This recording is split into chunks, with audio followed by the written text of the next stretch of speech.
জয় মা, নমস্কার। আমি শ্রী গুরু সৌরভ গাঙ্গুলি। আবারও আমি আপনাদের মাঝে হাজির হয়েছি নতুন একটি বিদ্যা নিয়ে। আজকে যে বিষয়ে আলোচনা করবো সেটা হচ্ছে জ্বর জ্বালান দেওয়ার মন্ত্র। শত্রুকে চিরতরে শেষ করে দেওয়ার জন্য, শত্রু তিলে তিলে ধ্বংস হয়ে যাবে।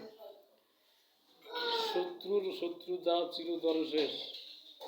তিলে তিলে শত্রু জ্বরগ্রস্ত হয়ে তিলে তিলে শেষ হয়ে যাবে। মন্ত্রটি যদি সঠিকভাবে অ্যাপ্লাই করতে পারেন, যে বিধি, এই বিধি যদি সঠিকভাবে মেনে কর্মটি করতে পারেন, তো শত্রুর চিরতর শত্রুতা ধ্বংস হয়ে যাবে। বানের বিষয়ে আগেও অনেক আলোচনা করেছি। আমার চ্যানেলের নাম হচ্ছে কালী শক্তি তন্ত্রক্রিয়া, যেখানে আমি নানা প্রকার বিদ্যা উপস্থাপন করি, বশীকরণ, উচ্চাটন, বারণ বিদ্যা সমস্তম্ভম, নানা প্রকার বিদ্যা যেখানে উপস্থাপন করি, ওখানে আরও শক্তিশালী বানের বিষয়ে আলোচনা করা আছে। কিন্তু অন্য অন্য বিদ্যার থেকে এটা একটু ভিন্ন, কঠিন শক্তিশালী, খুবই ক্ষমতা এবং খুবই পাওয়ারফুল একটি বিদ্যা। এই বিদ্যা প্রয়োগ করার সাথে সাথে, প্রয়োগ করলেই আপনার শত্রুর জ্বরে আক্রান্ত হয়ে বিছানায় ভুগিয়ে চিরতরে শেষ হয়ে যাবে। তাহলে কী করতে হবে? আগে বিধি সম্পর্কে আলোচনা করব। বিধি হচ্ছে অমাবস্যার দিন মন্ত্রটা ভালো করে মুখস্থ করতে হবে। মুখস্থ করার পরে যাকে আপনি বান প্রয়োগ করবেন, যার উপরে বান প্রয়োগ করবেন, শনি বা মঙ্গলবারের দিন বা অমাবস্যা বা পূর্ণিমার দিন কিছু লবণ কিনে নিয়ে আসবেন। লবণ কিনে নিয়ে এসে সূর্যের দিকে তাকিয়ে, বেলা পুবে থাকা অবস্থায় শনি মঙ্গলবারের দিন সূর্যের দিকে তাকিয়ে মন্ত্রটা সাতবার অভিমন্ত্রিত করে সূর্যের দিকে তাকিয়ে 7টা ফু দিয়ে ওই লবণ হচ্ছে আগুনে পোড়াতে হবে।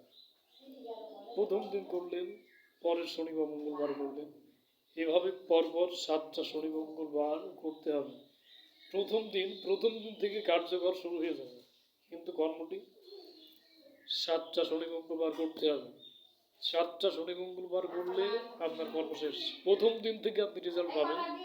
প্রথম দিনই আপনার শত্রু জ্বরগ্রস্ত হয়ে বিছানায় পড়ে থাকবে, কোনো ট্রিটমেন্ট হবে না, কোনো ওষুধে কাজ করবে না।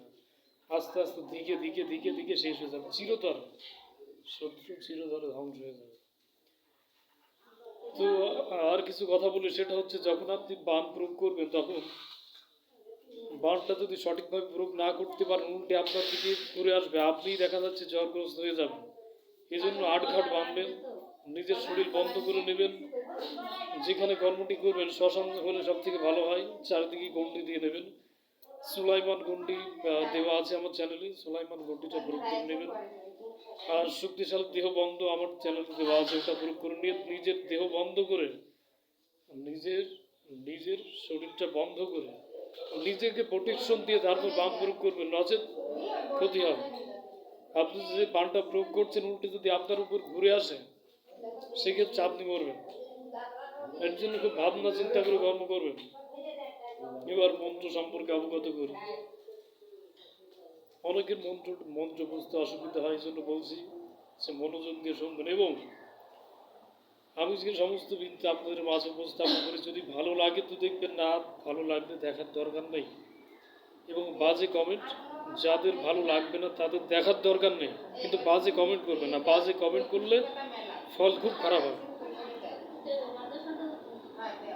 তো মন্ত্র সম্পর্কে অবগত বলি। চালম জ্বর খোদার গহর শিরে ছায়, সাজাই আছেন সায়, উপরে বাইজর বাদলের নামে হয়, জরা চলে চুরি চলে, চালম জ্বরের দূর, অমুকের পুত্র অমুকের অঙ্কে, অর্থাৎ যাকে বান প্রয়োগ করবেন, যার উপর বান প্রয়োগ করবেন, অর্থাৎ মন্ত্র শক্তি প্রয়োগ করবেন, তার বাবার নাম হলো অমুকের পুত্র, অর্থাৎ যাকে বান মারছেন তার বাবার নাম, এবং তারপরে সে ব্যক্তির নাম বলবেন। নাম বলার পরে তো অমুকের অঙ্গে চড়িয়া দিলাম অর্ধকোটি ভূত প্রেত, চালম ফদনা, অর্থাৎ যাকে বান মারবেন তার নামও উচ্চারণ করবেন। ভোগ করিয়া ঘা, আই জ্বর ধর্মের পরে আমার এই জ্বর বানে, ফলদার সর্বাঙ্গ খাইয়া পরে মা, ডাকিনীর ঘরে যদি আমার এই জ্ঞান ধরে, ঈশ্বর মহাদেবের জ্বর সিরিয়া ভূমিতে পড়ে।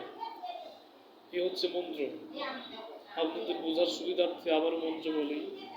চালুম জ্বর খোদার বাহন সিরিয়াস সাজাইয়াছে সাই উপরে বাই জ্বর বাদলের নামে হাই জরা চলে তুলি চলে চালু চলে দু অমুকের পুত্র অমুকের অঙ্কে চালিয়া দিলাম অর্ধকোটি ভূত প্রেত চালু ফঙ্গার ভোগ করিয়া গা হাই জ্বর ধর্মের পরে আমার এই জ্বর বান ফঙ্গার সর্বঙ্গ খাইয়া খাইয়া পরে মাটা ডাকুনির ঘরে যদি আমার এই জ্ঞান লড়ে ঈশ্বর মহাদেবের জ্বর হইতে পারে।